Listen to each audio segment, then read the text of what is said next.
اللهم ارزقنا قوة الحفظ وسرعة الفهم وصفاء الذهن. اللهم ألهمنا الصواب في الجواب وبلغنا أعلى المراتب في الدين والدنيا واحفظنا واصلحنا. Gusto niyo English niya para maintindihan niyo? O Allah, grant us strong memory, quick understanding, and clarity of mind. O Allah, inspire us with correctness in my answers, elevate me to the highest ranks in religion and in this worldly life. Protect us and make us righteous. Barakallahu fikum. Hasana, proceed tayo. Jazakumullah khairan wa barakallahu fikum. Ngayon, doon po tayo na nahinto saan? Sa mabda al-shar'iyya, principles of legality. Right, Sister Lina? Aha. Yung parusa kung walang batas na nagtatakda nito, no? La jarima wala uquba illa binnas. Naam. Barakallahu fikum. Okay. Kunin muna natin yung crime and iqab. Barakallahu fikum. Sino po makapagsabi sa akin, ano yung pagkakaiba ng dalawa na yan, yung pagkakaintindi niyo? Wa barakallahu fikum. Tafaddalu. Tafadal, Sister Dayan. Doc, the difference between crime and punishment. Yung crime po is the act or omission that violates the governing authority, while yung punishment is the penalty or consequences imposed by the state or judicial system sa tao na gumagawa ng crime. Barakallahu fikum. Mumtaz. Bigyan mo ako ng sa ijram sa crime na example and connection siya sa iqab na punishment na example. Sister Dayan. Ano ang example mo sa ijram pero connection siya sa punishment? Barakallahu fikum. Ano po, Doc, yung may pinatay na tao tapos yung punishment niya is life sentence or depende sa authority. Naam, Mumtaz. Barakallahu fiik, Sister Dayan. Sister Zahriya, tafaddali. Abogado na kayo ngayon. Abogada. Assalamualaikum warahmatullahi wabarakatuh. Salam. Siguro example na lang may bibigay ko kasi binigyan naman ni Sister Dayan yung ano niya, difference niya. Gaya ng sabi nga niya, ang iqab ay baliktad ata yung pagbasa ko. Pasensya na.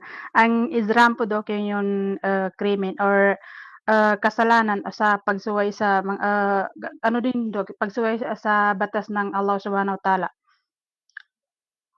Ang ano ba 'tong nakain ko? Wait lang, Dok.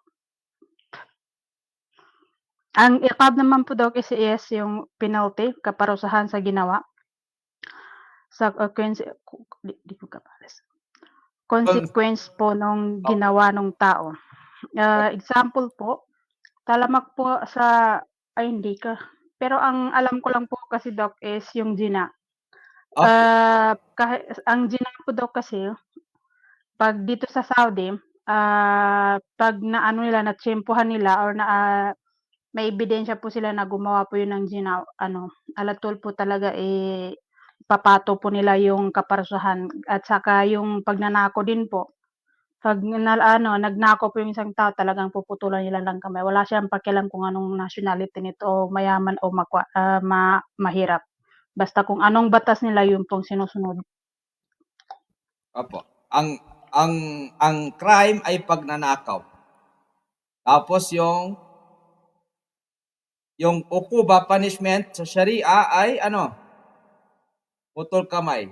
Sa positive law, bilanggo or bayad pera. Barakallahu fikum, Sister Zahriya. Dito inshallah, Sharia and law tayo. Barakallahu fikum, Mumtaz. Okay. Dito ya ikhwani wa akhawati sa ilmul ijram wal iqab, no? Yan po yung ilmul ijram wal iqab. So, ang ilmul ijram wal iqab ang pag-aaral, no, ng criminology and penology. Mga criminology na kayo at saka penology. Ay may 5 pangunahing layunin. Tatandaan pa ninyong layunin niya. Una po, unawain ang dahilan ng kriminalidad at ang mga salik na nagdudulot dito. Pangalawa, bumuo ng mabisang estratehiya upang maiwasan at mabawasan ang krimen. Pangatlo, kilalanin ang responsibilidad at behavior ng offender para sa tamang legal na pagtrato. Pang-apat, maunawaan ang uri, layunin at pagpapatupad ng parusa ayon po sa batas. Panglima, panatilihin ang balanse sa pagitan ng seguridad ng lipunan at karapatang pantao. Sa kabuuan po ang pag-aaral ng criminology at punishment system ay nagbibigay daan sa isang makatarungan, epektibo at makataong criminal justice system. Barakallahu fikum. Dito ya ikhwani wa akhawati, nakuha natin ang layunin. Ay hindi pa no? Hindi pa nakuha yung layunin? Yung ahdaf? Dito ahdaf, wala pa. Dito tayo. Nakuha na to. Nakuha na? Opo. Ito. Crime Yes, prevention? Dok. Ay, yan, Dok. Hindi Opo, dito lang tayo sis. hindi pa yata, Dok. Opo, dito tayo sa farko bainal ijram wal iqab. Diyan tayo na nahinto. Kasi naubusan tayo ng oras. Dito, sa crime versus punishment. Dito. Yes, Why? Dok. Yan po yung mga key distinction. Opo. So, what ahammiyatud dirasati ilmul ijram. Tafaddal akh Luis. Assalamualaikum Syekh. Waalaikumsalam warahmatullahi wabarakatuh. Syekh, ما الفرق بين الإجرام والعقاب؟ Naam. Ngayon ka lang nakapasok, no? Syekh, nakaabot ako ng kanina. Okay lang. Okay. Maparko bainal ijram wal iqab. Ang ijram po yung criminality, yung crime, ang kahulugan po ng ijram, criminality or crime sa legal na pananaw, legal perspective, ang ijram ay tumutukoy sa anumang gawain o asal, pag sinabi nating asal, act or behavior na lumabag sa batas, al-qaidatul kanuniyah, legal rule, sumasalungat sa norms ng lipunan, dawabitul ijtimaiyah, social norms, at nagdudulot ng panganib sa kaayusan at kapayapaan ng lipunan, an-nidamul am, public order. Kapag ganitong paglabag po, obligadong mag-intervene ang batas sa pamamagitan ng jaza, no? Ukuba o sanksyon, no? Barakallahu fikum. Yan po ang ijram, Luis, Abdullah. Ano example ng ijram? Criminal, crime, criminal acts, pagnanakaw. Ang pagnanakaw ay lumalabag sa karapatan ng pagmamay-ari. Ano pa? Cybercrime, no? Crime din yan, ijram din yan, yung hacking, no? Yung ano pa? Marami, online fraud, marami pa, mga scammer. Barakallahu fikum. Yan lahat niyan ay criminal. Crime. Lahat niyan ay criminality, criminality or crime. No, bimaana ya ikhwani wa akhawati, yan po ang ijram. Ano naman ang iqab? Yan po yung tanong ni Sis Luis. Ang iqab po ang kahulugan po ng punishment. Awil iqab, awil ukuba sa larangan po ng criminal law. Ang iqab ay tumutukoy sa parusa o sanction na itinakda ng batas. Ipinapato lamang kapag napatunayan ang kriminal na gawain, layunin nitong protektahan ang lipunan, pigilan ang kriminal sa pag-uulit, maging halimbawa sa iba, ibalik ang hustisya sa biktima at lipunan. Bimana, Luis, ang crime po, ang ijram, ang criminality or crime ay isang komplekso, legal at social na phenomenon. Ito ay hindi lamang paglalabag sa batas, kundi resulta rin ng psychological na condition. Una, psychological na condition, Yan po. Pangalawa, economic na kalagayan. Pangatlo, cultural at social na impluensya. Kapag may kriminal na asal, nasisira po ang public order. Kaya kinakailangan ang intervention ng batas upang maibalik ang seguridad at protektahan ang lipunan. Yan po ang ijram o crime o criminality. Pagdating po sa al-iqab, ano naman yung iqab? Ang parusa. Ang parusa o awil iqab, awil punishment ay legal na kaparusahan na itinakda ng batas laban sa sinumang napatunayang lumabag sa kriminal na batas. Layunin nitong una, protektahan ang lipunan. Pigilan ang kriminal sa pag-ulit. Itama ang behavior sa pamamagitan ng rehabilitasyon at maghatid ng hustisya sa biktima at sa lipunan. Ang parusa ay maaring pisikal, financial, pagkakakulong, o rehabilitasyon depende sa kalikasan ng krimen at sa umiiral na batas. Tafadhal Akh Luis.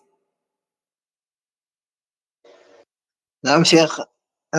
Bali, Sheikh, na ano ko rin, na-analyze ko rin na yung iqab at saka ijram ay sila yung dalawang nasa pagitan ng magkabilang side ng isang kahati o na isang may kaalaman sa Islam na kapag nalitis niya yung ijram, magpapataw siya ng kapulang iqab Opo. doon sa katumbas na halaga o katumbas na bigat ng ijram na nagawa ng isang individual na Tama. kanyang susuriin at ipapataw naman niya iqab na nararapat doon. Parang na-analyze ko na siya na magkabilang side siya na isang marunong na isang kadi o sa taong nasa posisyon na maglitis at magpataw. Opo, barakallah fi Akh Luis. Kung walang ijram, meron pang iqab? Wala din po, Sheikh. Wala. Kung may ijram, may ikab? Mayroon. Okay, ganito. Kung may crime na nagawa, merong parusa. Kung walang crime na nagawa, Walang parusa, Sheikh. walang parusa. Bawal po paparusahin natin. Kawawa naman si Juan. ang pinatay lang niya lamok. Ay wala po sa batas yung lamok na papatayin. Barakallahu fikum. Biro lang. Ya ikhwani wa akhwati. Okay na. Alhamdulillah. Okay na. Wait now. Naintindihan na. Okay, kunin natin. Ang khulasatul kalam. Why study? Mali ba yung English diyan? Why study criminology and punishment? Ano sa palagay nyo? Mali yan siya? Why study criminology and punishment? Ano sa palagay nyo? Shortcut po yan. Hindi yan mali. Okay? Shortcut yan kasi hindi magkasya. Hindi magkasya yung, ano yan? Isusulat natin. Barakallahu fikum. Ngayon, ya ikhwani wa akhawati, barakallahu fikum, kunin natin yung ahdafud dirasiyya. O ahammiya pa pala. Bago tayo sa ahdaf. Ano ang pagkakaiba ng ahammiya at saka ahdaf? Palagay ninyo. Fadalo, ano ang pagkakaiba ng ahammiya at saka ahdaf? Yung ahdaf, yan po rin pa si ahammiya? Hindi. Okay. Pagpatuloy natin kasi nakuan pala tayo doon sa kabila, no? Hindi natin nakuha yung may hindi tayo nakuha doon na ahammiya. Ay hindi. Yung ano yung binanggit ni Sister, ano yung binanggit mo Sister Lina kanina? Mabda syar'iyya? Ay yung 4 legal principles na nakaugnay sa parusa po, Ah, yung mabda syar'iyya, yung mas'uliyatul fardiyya, at tanasibuhul uqubat, at saka al-ma'yarul insaniyya. Masya Allah. Barakallahu fikum. Pwede ikuan mo sa amin in khulasatul kalam mo? Lahat nun? Bismillah. Yung mabda'ul syar'iyya po, ito yung principle of legality, walang parusa kung walang batas na nagtatakda nito. La jarima wala uquba illa bin nas. Yung mas'uliyatul fardiyya, ito po yung individual responsibility, parusa ay pinapataw lamang sa nakatunayang gumawa. At tanasibuhul uqubat, ito yung proportionality. Ang parusa ay dapat tumugma sa bigat ng krimen. At yung al-ma'yarul insaniya, humanitarian standard, bawal ang malupit at yung cruel and degrading punishment po. Opo, barakallahu fikum. Okay, kunin natin yung ahamiya. Thank you so much, Sister Lina. So, meron tayong ahamiya. Barakallahu fik, Sister Lina. Masya Allah. Meron tayong apat na ahamiya. Una, fahmul asbabil waqul jarimah. Sa ahamiyatul ilmul ijram wal iqab. Una po ay faham. Diyan tayo nahinto, no? Fahmul asbab. Fahmul asbab ukul jarima. Ano kayang fahmul asbabil ukul jarima? Ang fahmul asbabil ukul jarima po ya ikhwani wa akhawati, understanding criminal behavior. Kailangan po ito ay tumutukoy sa pag-aaral kung bakit nagkakaroon ng kriminal na asal. Ano yung kriminal na asal sa Arabic? Sulukul ijrami. Ginagamitan ito ng mga sumusunod na legal at criminological concepts. Mga salik po ng kriminalidad. Ano yung mga salik ng kriminalidad? Yung nabanggit natin kanina na psychological, no? Andiyan na yung trauma, nandiyan ang impulsiveness. Sa sociological, nandiyan yung peer pressure, breakdown of family, sociological yan. No? Sa economic naman, nandiyan na yung kahirapan, unemployment. Sa cultural na naman, maling paniniwala, exposure sa violence. So ang halimbawa niyan, ang isang kabataan lumaki sa violent environment ay maaaring magkaroon ng mas mataas na risk na gumawa ng krimen. No? Ang financial hardship po ay naging dahilan ng fraud, theft. No? Kasi kailangan niya ang pera. Barakallahu fikum. Kunin natin ang estrategiya at talwakaiya. So, yung kunin natin yung estrategiya, mayroon tayong preventive strategies, no?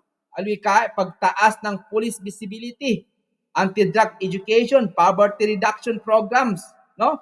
Ano ang mga corrective strategies natin? Ilaj wa tashih, rehabilitation program, counseling, no?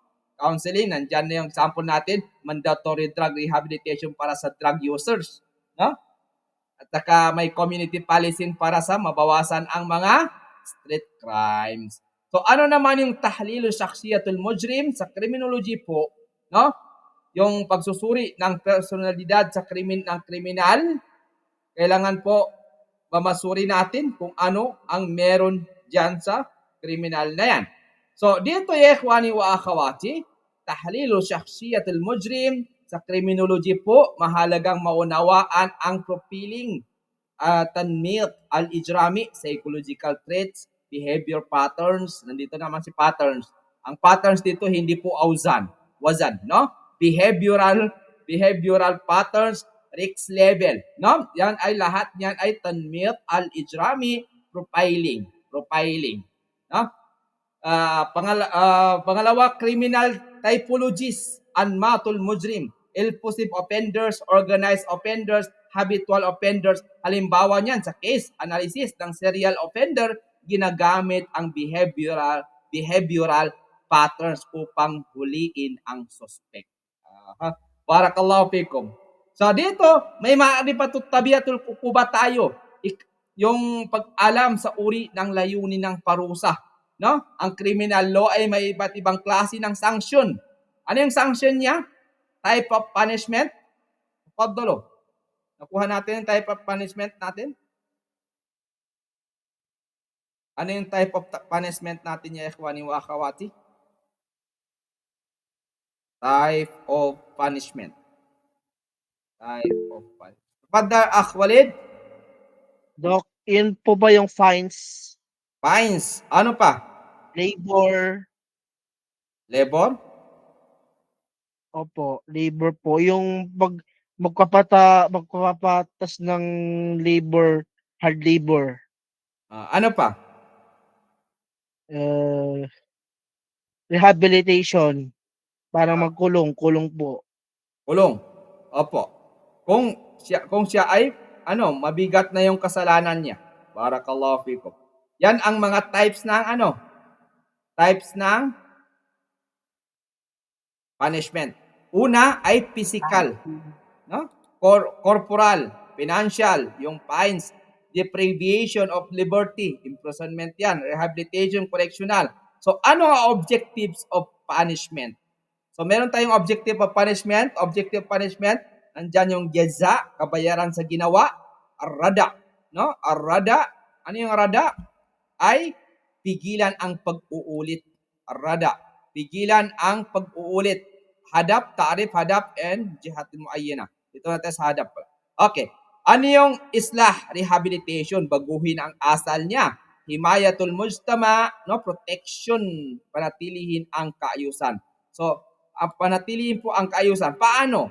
Ang istapa po ay kadalasang may multang pinansyal plus kulong. Ang drug user naman ay pwedeng ipadala saan? Saan natin ipadala? Saan natin ipadala yung drug user? Rehabilitation center. Ha? Rehabilitation center. Aha, rehabilitation center. Bakit? Dahil para para makuha natin yung para maalis yung droga sa katawan niya. So, meron tayong al-jaza, no? Al-rada, tapos al-islah, al-himaya. Halimbawa niyan, yung kanina, ang drug user ay pwedeng ipadala sa rehabilitation. Meron tayong tahqiq tawazun bain al-himayat al-muslim wal ihtiram al-hukuk. May legal principles tayo na due process. Sifatul ijra'iyya al-kanuniyya. Narinig na niyo ito sa? Narinig niyo yung due process?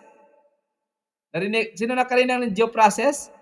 Ito yung crime prevention. Sino nakarinig ng due process?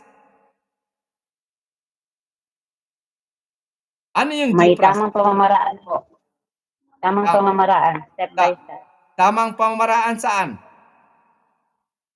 Ng paglilitis, gano'n. Paglilitis. Kailangan dumaan muna sa legal principles. Una, as-sifatul ijra'iyya. Barakallahu fi Sister Sharon, mumtaz po. As-sifatul ijra'iyya al-kanuniyya. Yan ang tinatawag sa English na due process. Due process. Human dignity, karamatul insaniya. Pangalawa na legal principles natin yan. Ilang legal principles? 4 po. Ang legal principles ay 4. Ano yung una? Naghang na yung laptop ko. Bakit yan naghang? Okay. Nalalamigan. Legal. Ano yung may legal principles? Anong una? As-sifatul ijra'iyya al-kanuniyya. Una po ay due process. Ano yung pangalawa? Human dignity. Pangatlo, proportionality of punishment. Mabda at tanasub. Not cruel punishment, non-cruel punishment, yung adamul uqubatul qasiyah. Ang halimbawa po niyan, yung 4 na yan, hindi na sulat dito, no? Okay. Ang 4 na yan po, tahqiqul adala. Sino makapagsabi? Ulitin ko? Okay, ulitin natin. Barakallahu fikum. Una, ang legal principles. Meron tayong legal principles. Hinsya na ka sa kasi nagmamadali tayo. Una po ay meron tayong, ano yung isa? Due process. Ano pa? Process. Human dignity. Human dignity. Okay. Ano pa? Proportionate punishment. Proportionate punishment. Proportionality na of punishment. Punish. Ano pa? Non-cruel. Anong cruel punishment? Bakit? Bawal yun. Bawal yun sa human rights. Okay, may 4 tayo. Anong halimbawa niyan? Ang halimbawa niyan, hindi dapat gumamit ng torture sa interrogation. Anong tawag sa kanya? Due process, human dignity, proportional of punishment, or non-cruel punishment? Anong tawag sa kanya? Of course, non-cruel punishment. Legal principles po. Opo, legal principles. Ang parusa ay dapat nakabase sa bigat ng krimen at hindi sobra-sobra. Saan siya? Due process, human dignity, proportionality of punishment, or non-cruel punishment? Proportionality. Proportionality. Opo, proportionality of punishment. Wahakada. Barakallahu fikum. So, yan po ang legal principles. Saan na legal principles yan? Saan na legal principles? Sa balanse, sa protection at karapatang pantao. Balanse sa protection at karapatang pantao. Ano yung legal process niya?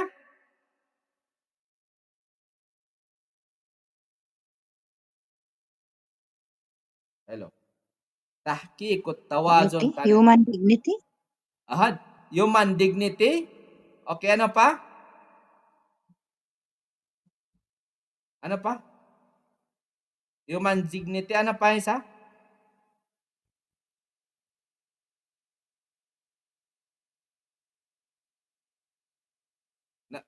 Na-memorize na? Sino kayo-memorize? May plus 1 sa akin. Yala. Sino kayo-memorize? Okay, ulitin natin. Ang balanse po, balance of protection and human rights. Balance of protection and human rights or balance sa protection at karapatang pantao ay may legal principles na apor. Una, due process. Pangalawa, human dignity. Pangatlo, proportionality of punishment. Pang-apat ay non-cruel punishment. In Arabic, due process, yan po yung as-sifa. As-sifatul ijra'iyya al-kanuniyya. Yung human dignity, yan po yung karamatul insaniyya. Yung proportionality of punishment, mabda'ut tanasub. At tanasib. Tanasub. Yung pang-apat, non-cruel punishment, adamul ukubatul qasiyah. Sino naka-memorize? Tafaddalo.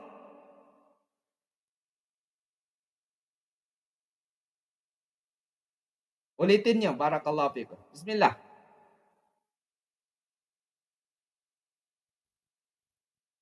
Okay. Bismillah.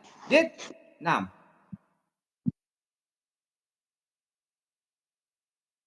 Okay. Proceed tayo. Barakallahu fikum. Dito yung ikhwani wa akhawati. Balikan lang ninyo, no? Ahdaf. Kunin natin ahdaf.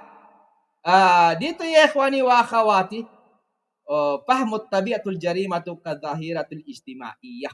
Ang krimen po ya ikhwani wa akhawati, no? Ang krimen, no?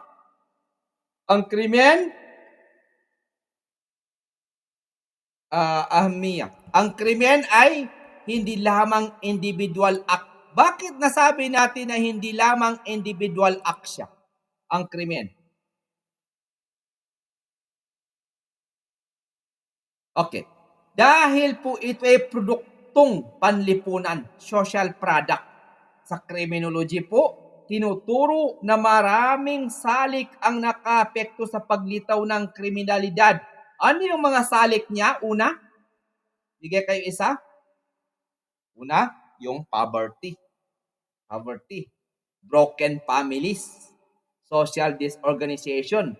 Peer influence. Cultural norms. Ang example niyan, kung mataas ang employment, maaring tumaas ang kung mataas po ang batala, krimen. Anong tataas? Kung mataas ang unemployment, maaring tumaas ang Krimen. Krimen. Anong klaseng krimen? Like what?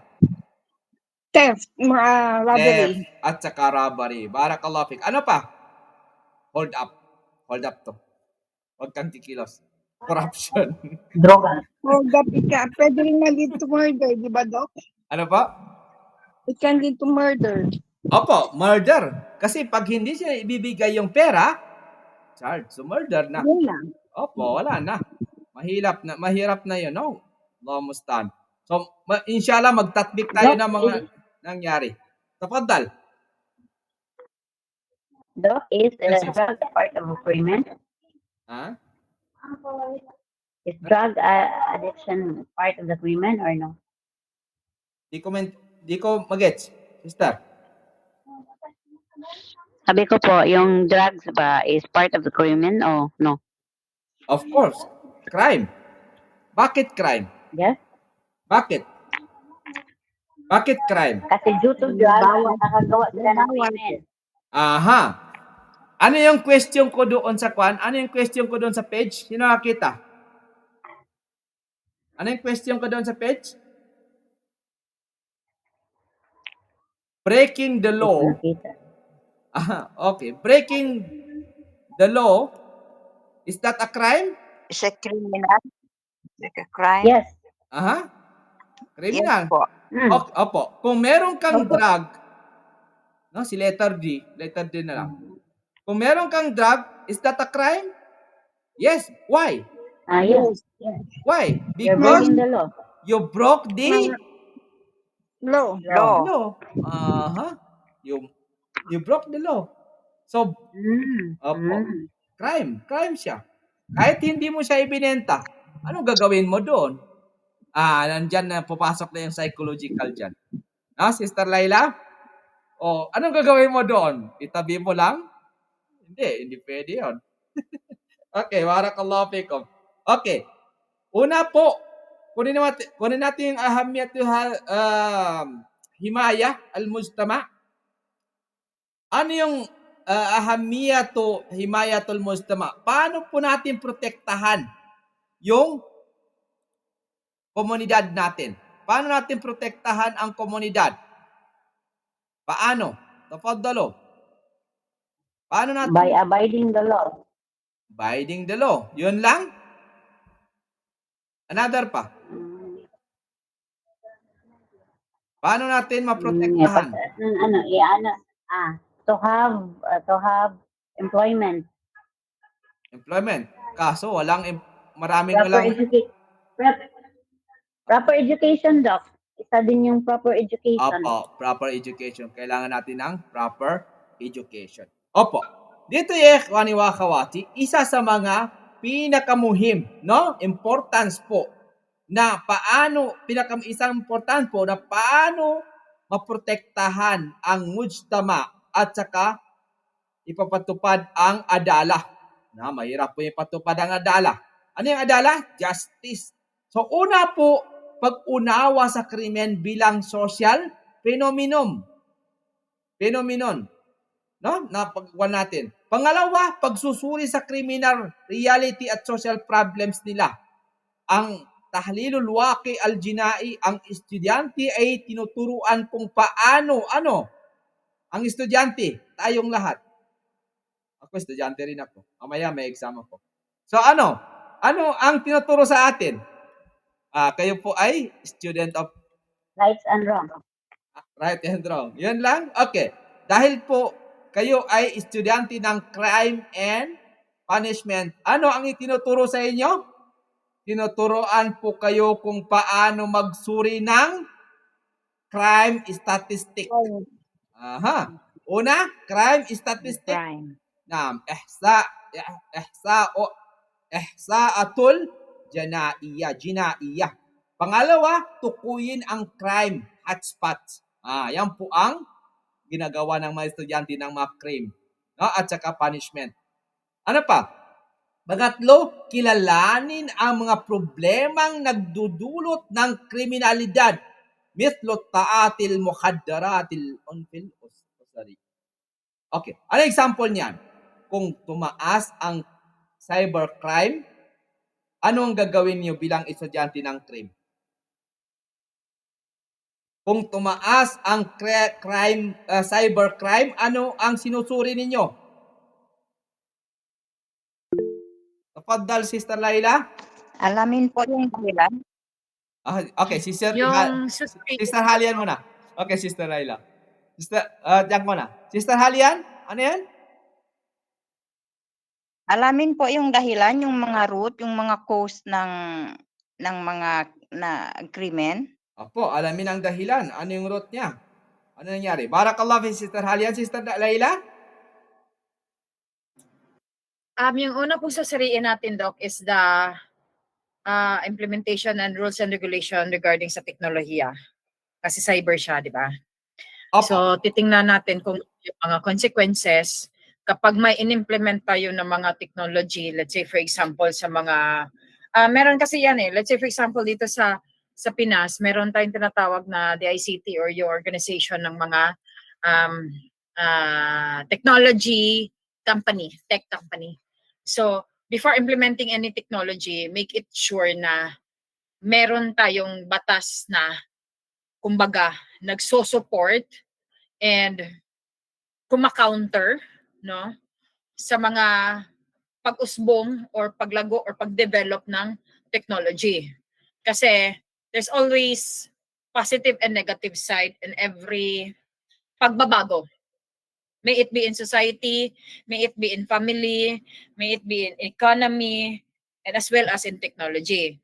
So, kailangan natin paghandaan yung mga ganyan. Let's say, for example, ito ang tinatawag natin na cybercrime. Ito yung nabanggit natin.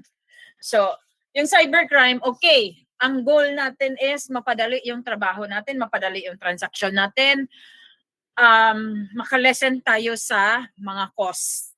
Okay? Yan ang goal. On the other hand, ang tinatawag natin sa dark side ng technology naman ay andyan yung mga cyber theft, andyan yung mga, let's say for example, pornography na nakasangay or relation yung tawag na to, yung sa mga bata ba, alam ngayon, sa pedophile, yung mga child pornography yan, yung scamming, di ba? So, depende kasi yan. So, ang technology kasi natin or yung cybercrime natin is, kung dito lang sa Pinas lang, kailangan nating paghandaan. Kailangan nating suriin, no? Dapat, kung ako lang ang tatanungin, si government dapat ay magkaroon siya ng isang ahensya na nakatutok, titingnan kung ano ang mga pros and cons of the development of the technology bago i-implement yan.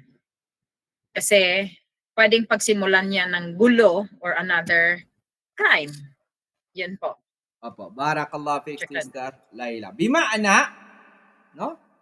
Marahil sa pagdami ng social media na yan, na scams, na at saka marami. Dahil po sa internet. Kung walang internet, ano? Walang cybercrime. Sa? Barakallah fikum, Mumtaz, Sister Laila and Sister Halian. Okay, sa pangatlo po, sa pagtatasa sa bisa ng parusa, yung criminal sanction, no? Paano po natin itakim ukubatu wa madaw fa'aliyatiha? Paano? Tinuturo po dito yung criminal sanction, tinuturo sa kursong ito, yung kurso ninyo na ito. Anong course niyo? Pag sinabi natin ng course, magkaiba po yung terminolohiya na course na Bachelor of Science, for example, or course na subject. So, marami po ibig sabihin ng course. Dito sa kurso ninyong ito, ano?